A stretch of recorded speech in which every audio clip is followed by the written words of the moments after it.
pagi. Assalamualaikum warahmatullahi wabarakatuh. Bincang sehat, rehat is back. Ya. Jadi pada pagi hari ini kita kembali lagi di acara Ruang Sehat bersama saya Bayi Reni Irma Yuningsih. 30 menit ke depan kita akan berbagi seputar informasi masalah kesehatan, di mana pada hari ini memperingati Hari Penglihatan Sedunia atau World Sight Day. Kita akan berbincang-bincang dengan ahlinya yang sudah hadir di studio 3 Geraha Mandalika. Tentunya Healthy People yang saat ini sedang live di channel PPID RSUD Provinsi NTB, channel yang inspiratif, informatif, dan edukatif. Baik, kita sapa langsung narasumber kita, Dr. ITD Supater, spesialis mata. Selamat pagi, Dok. Selamat pagi, Mbak Deni. Selamat pagi, people yang sehat dan bahagia. Ya. Pada pagi hari ini, dan hari ini adalah hari yang istimewa, yaitu Kamis, minggu kedua di bulan Oktober, kita memperingati World Sight Day. Ini adalah hari penglihatan sedunia, dan sangat cocok sekali kita hari ini, pagi ini kita bicara tentang seputar mata. Ya, berbicara seputar mata, berbicara seputar hari penglihatan sedunia. Temanya apa sih, Dok, pada peringatan hari penglihatan sedunia atau World Sight Day hari ini? Ya, tema untuk tahun ini adalah Full Insight. Ya, ini memang bisa kita artikan sebagai tahap dalam penglihatan. Baik, sebelumnya Healthy People di rumah, kami akan memperkenalkan layanan poli eksekutif di Geraha Mandalika RSUD Provinsi NTB. Jadi Healthy People yang ingin berkonsultasi masalah kesehatan bisa menggunakan layanan dengan appointment atau perjanjian sebelumnya. Untuk kontak person, silahkan bisa dilihat di running text yang ada di bawah ini. Baik, kita langsung saja, Dok, ya, ke bincang-bincang kita hari ini. Jadi mata, ya, Dok, ya, ini adalah salah satu indera penglihatan yang tidak kalah pentingnya dengan indera yang lainnya. Di mana dengan mata kita bisa membaca, beraktivitas, berjalan, melihat indahnya dunia ini, ya. Lalu sebenarnya apa sih mata, dan sampai sejauh mana sih bagian-bagian mata itu? Apa mata itu seperti mata boneka yang bulat? Begitu aja, Dok. Mohon penjelasan dari Pak Dok. Ya, benar sekali Mbak Reni dan Healthy People bahwa mata itu adalah organ yang kecil ada di muka kita ini. Ya, dengan mata kita bisa melihat dunia.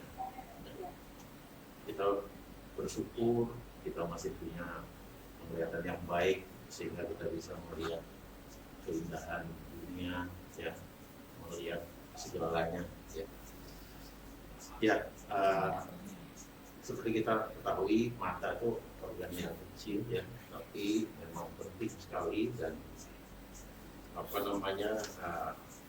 melihat itu adalah sesuatu yang sangat penting buat kita, ya, buat kita semua pada people, ya, bahwa melihat, bagaimana kita bisa melihat sebetulnya itu adalah kerjasama antara organ mata dengan otak untuk bisa butuh otak, ya. Jadi mata, ya, bulat, memang bulat, ya, kemudian bisa istilahkan dengan bola mata, makanya dia seperti bola. Ada bagian yang penting di depannya, kemudian ada organ-organ yang seluruhnya penting sebetulnya. Kemudian yang paling penting di belakang itu ada yang namanya retina atau saraf mata, atau kalau kita kasarkan seperti ibarat layar yang menangkap apa yang kita lihat, ya, benda yang kita lihat kemudian difokuskan oleh organ mata itu, dan ditangkap oleh retina atau layar, kemudian diteruskan ke saraf mata, ke otak, ke pusat penglihatan kita yang ada di belakang, di atas muka kecil. saraf mata itu sendiri adalah dia melintang, kemudian bersilangan, ya, kemudian menuju otak ke belakang. Jadi kalau ada kelainan penglihatan, tidak semata-mata mungkin karena bola matanya saja ya, tapi bisa juga di perjalanan dari saraf mata itu adalah di otak. Demikian. Jadi memang mata ini bukan seperti mata boneka ya, Dok, ya, yang bulat ditaruh ternyata berhubungan dengan saraf-saraf otak juga. Ya, untuk sebelumnya juga, Dok, kita informasikan ke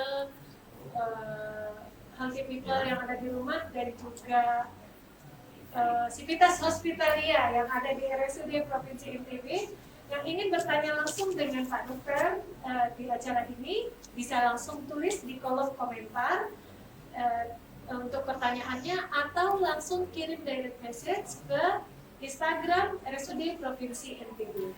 Ya. Baik, Dok, kita lanjut, Dok, ya. Lalu boleh diceritakan, Dok, bagaimana sih proses melihat sehingga kita bisa melihat yang indah-indah ini, Dok? Ya, kalau kita kembali ke pelajaran mungkin SD, sekarang sudah degree, SMP, SMA, kemudian di fakultas yang kedokteran, ya, kemudian jadi spesialis mata, itu prinsip dasar melihat adalah apa yang kita sebut dengan fisika optik. Ya, jadi bayangan yang dilihat dari jarak jauh itu, ya, oleh sistem kornea yang cembung dan lensa yang cembung akan difokuskan di titik api. Jadi bayangannya terbalik, ya. Nah, kemudian apa yang difokuskan di titik api itulah yang kita sebut dengan makula atau retina atau layar atau pusatnya layar. Ya. Nah, dari situ baru nanti diolah, ya,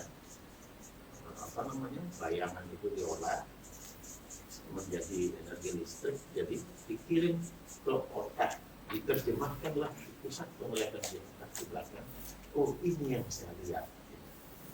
Maksudnya harus ada cahaya. Iya, salah satu syarat memang harus ada cahaya. Kalau kamar ini gelap semua ya kita buta semua, ya. Salah satu syarat utama itu ada cahaya.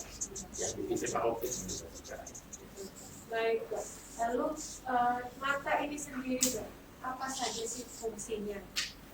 Selain yang kita tahu semua kan tentunya mata ini berfungsi untuk melihat. Ya, kalau kita lihat mata itu, kalau orang bilang, oh, matamu normal ya, terus saya nggak normal. Ya, yang dimaksud dengan mata normal nanti adalah dia bisa memenuhi 4 fungsi dari melihat itu. 1, itu adalah tajam penglihatan, ya, seperti kita melihat jauh tajam, ya, melihat jam di dinding tajam, gitu ya. Nah, itu tajam penglihatan. Yang kita ukur biasanya kalau di pemeriksaan mata itu dengan Snellen chart namanya, itu angka-angka itu. Yang hurufnya sudah ditentukan tergantung jarak daripada yang kita lihat. Ya. Kemudian yang kedua itu apa yang kita sebut dengan lapang pandang.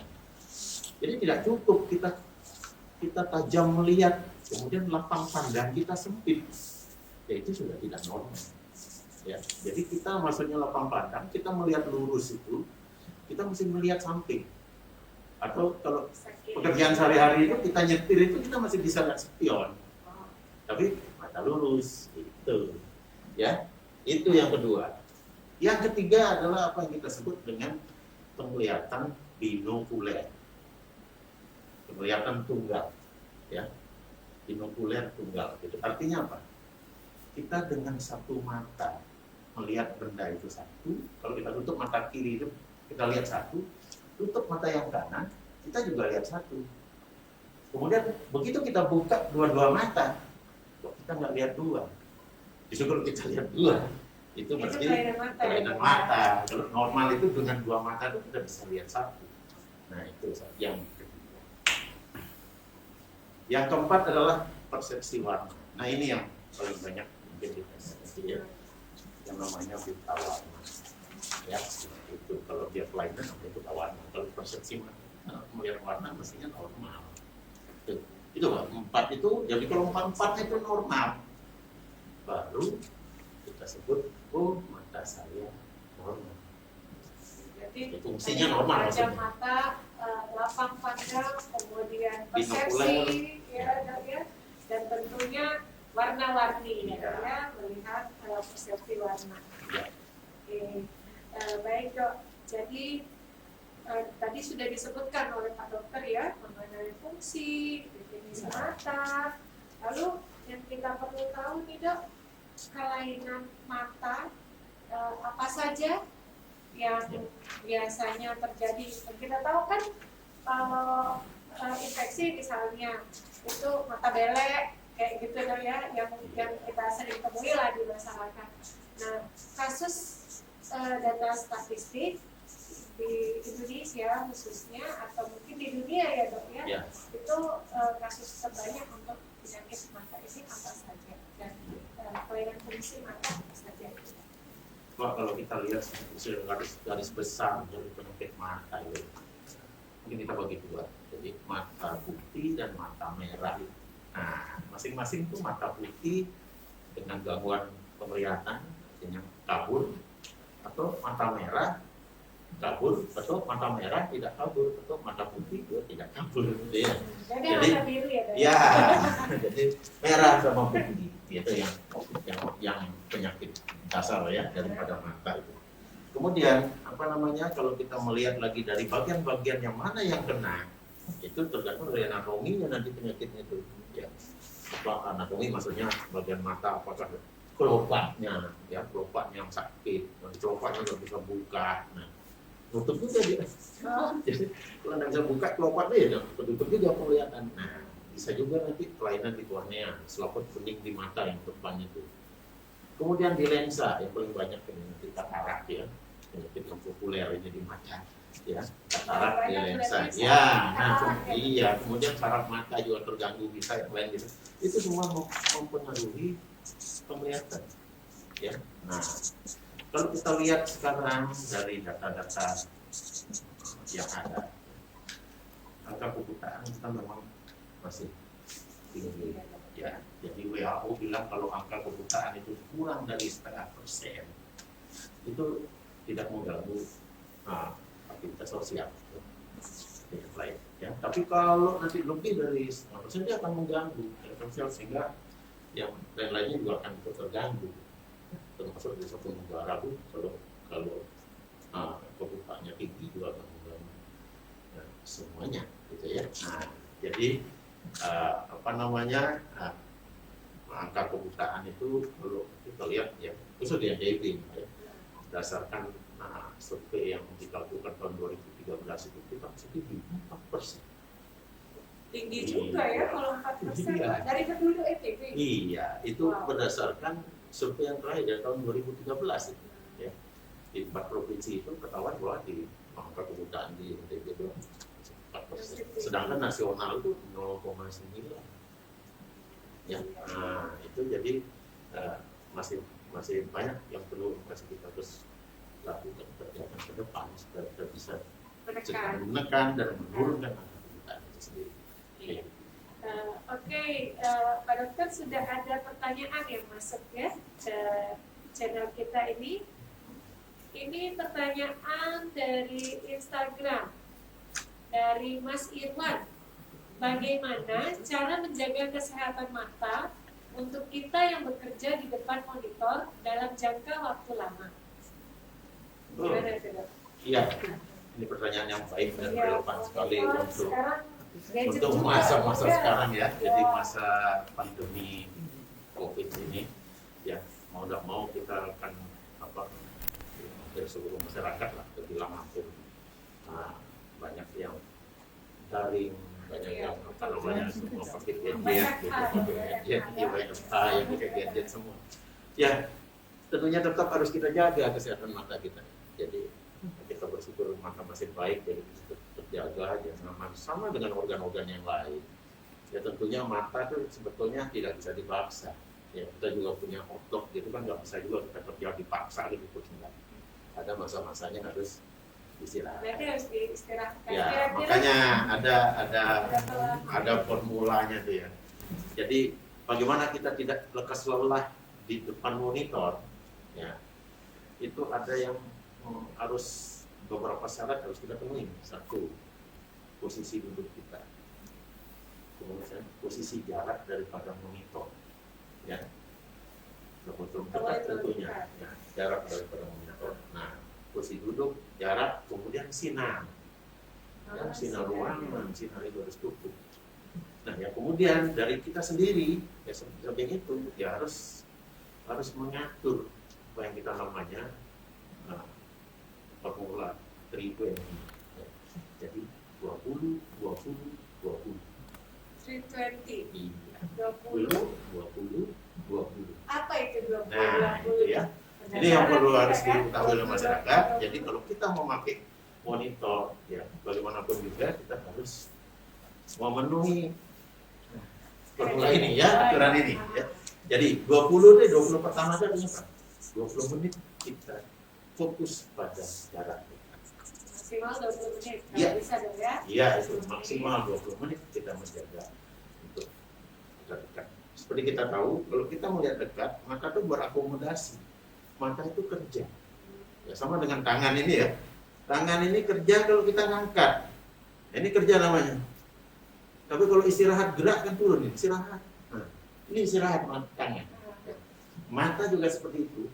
Jadi dekat itu kerja, jadi otot mata itu kerja, otot siliaris itu kerja. Ya, begitu melihat jauh itu istirahat. Ya, berapa lama istirahatnya? Inilah dia 20 kedua. 20 detik bukan Oh, menit. 20 detik. Tapi kita Iya. harus Ya. ingat ya, jangan bukan Iya. 20 menit. 20 menit nanti bisa mandi, makan dulu dong. Ya. Ya. 20 menit kelamaan gitu ya. Iya kelamaan. Lihat 20 belajar 20 menit dan 20 menit makan, Iya. nanti lupa lagi ya. 20 detik. Nah, 20 detik tuh, ya. Oke. Nah, kemudian 20 berikutnya berapa? Apa itu? 20 berikutnya melihat jauhnya seberapa sih? Itu adalah 20 feet. Ya. 20 Ya, feet. itu artinya apa? Sekitar 6 meter. Yang pertama tadi 20 menit pertama Melihat dekat itu 20 menit. 20 menit. 20 menit Kemudian melihat jauh. Melihat jauh 20 Jadi detik. yang dilihat jauh itu harus 6 meter. Itu 20 feet. 20 Oh, feet. gitu. Dan Ya. artinya 20 feet. Ya, jadi kita akan tahan, maka tidak akan lelah, gitu. Ya, sama dengan ya kalau kita asumsikan sekarang mengangkat ini, saya mengangkat mic ini ringan ini. Kalau kita angkat begini ringan kan Pak? Nah, ringan, tapi ringannya ini kalau lama, ya nggak ringan lagi, kaku semua di sini sakit. Oleh karena itu perlu diturunkan sebentar mic-nya. Nanti kita sebentar istirahat, nanti kita angkat lagi sampai besok kita bisa ya seperti itu. Makasih. Iya, tadi Mas Irwan ya, pertanyaan dari Mas Irwan Iya. di Sudah Instagram juga sudah terjawab. Mungkin bisa komen lagi kalau misalnya belum jelas nanti Mas Irwan ya. Dan kita diberikan tips 20-20-20. Nah, ada lagi Dok pertanyaan dari Instagram juga. Seberapa rutin kita harus memeriksa mata agar kita tahu kondisi kesehatan mata kita, Dok? Ya, ini juga pertanyaan. Bukan nanti sering-sering, jadi saya senang begitu. Ya. Ini ada dasarnya. Ya.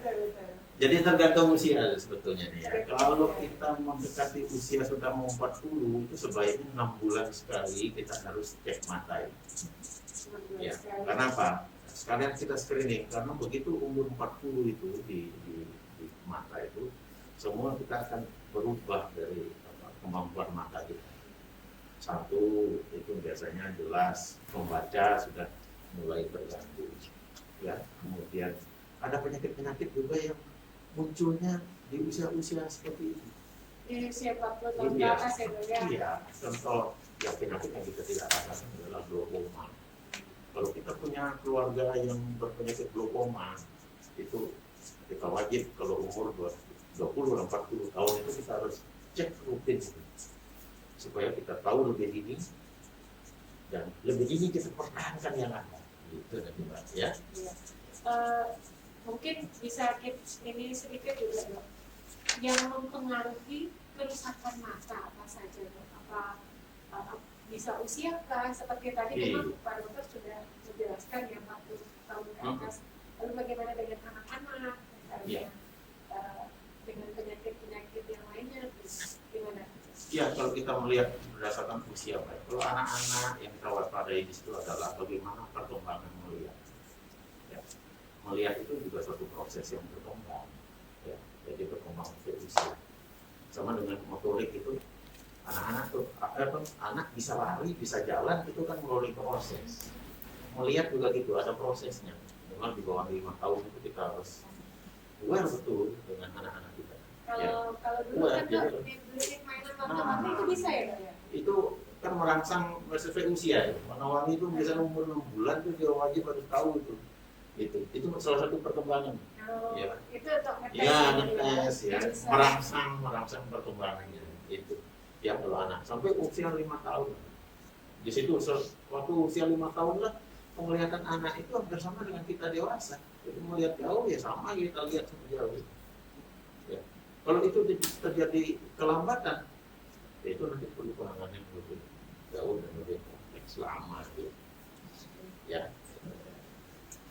Lalu dok, kan di rumah sakit kita ini sudah ada beberapa spesialis mata dan salah satu yang paling cakep adalah Pak Dokter karena beliau spesialis mata sendiri, laki-laki di RSUD Provinsi NTB ya. Yang lainnya cantik-cantik semua Mbak, semua menarik sebetulnya ya. Oke.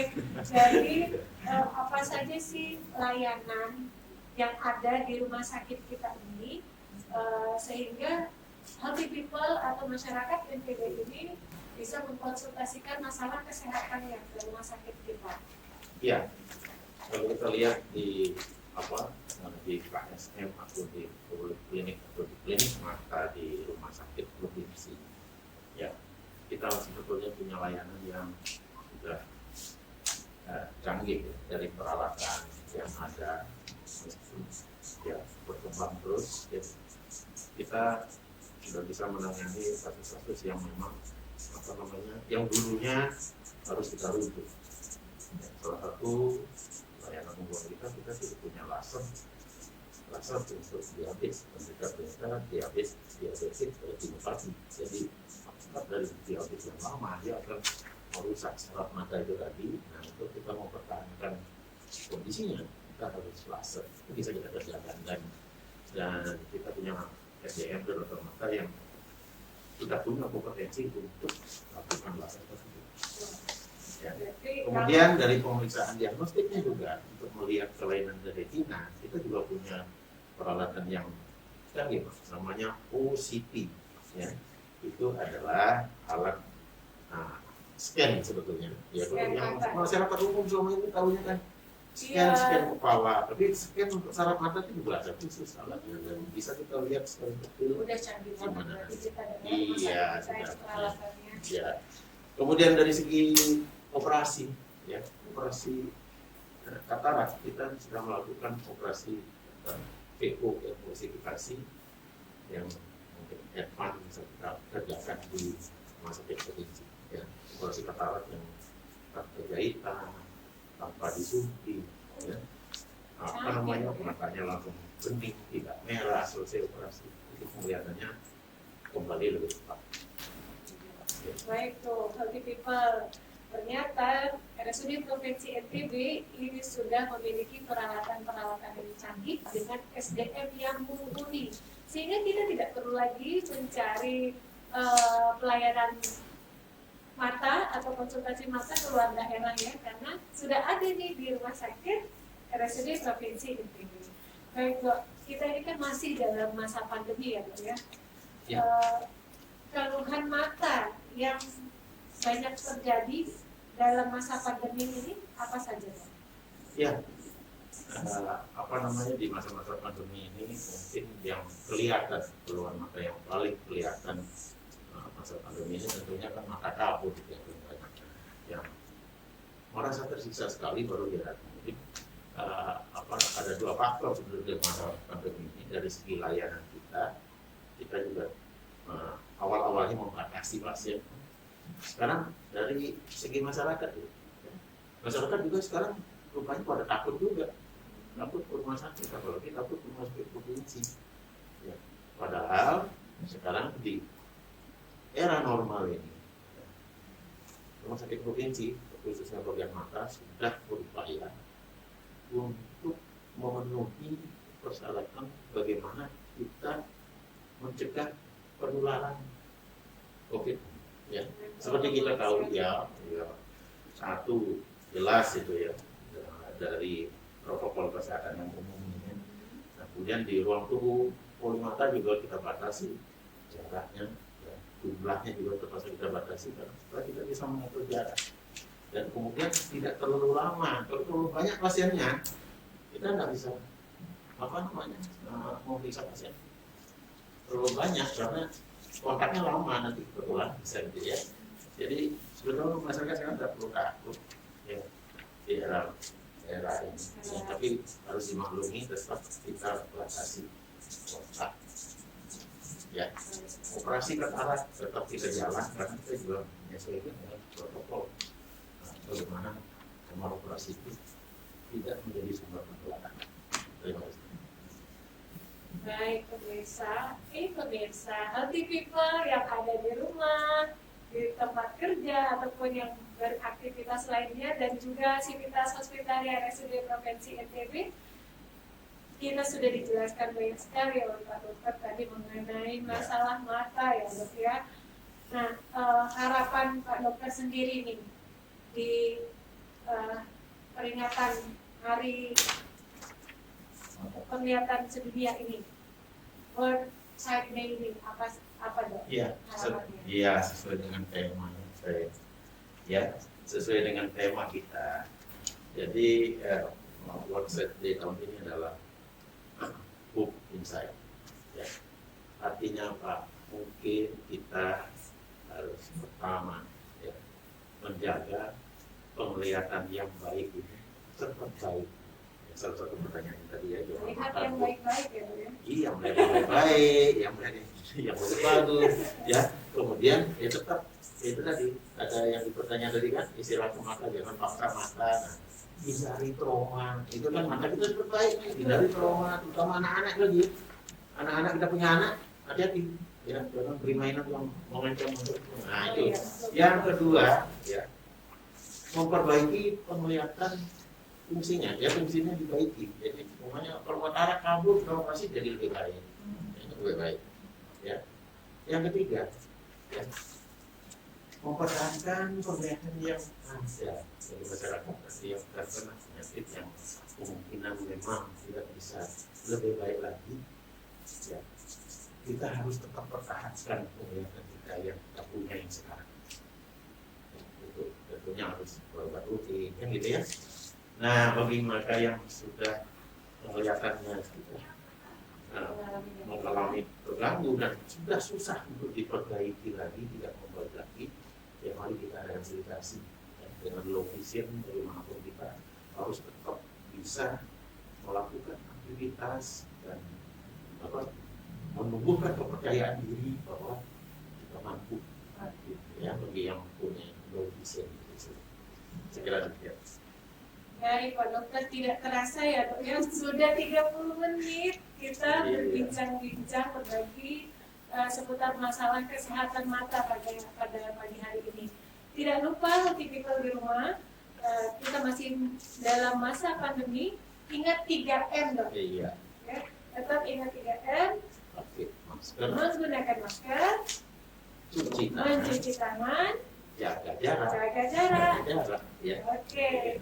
Jangan lupa juga tetap stay tune di channel PPID RSUD Provinsi NTB, channel yang inspiratif, informatif, dan edukatif.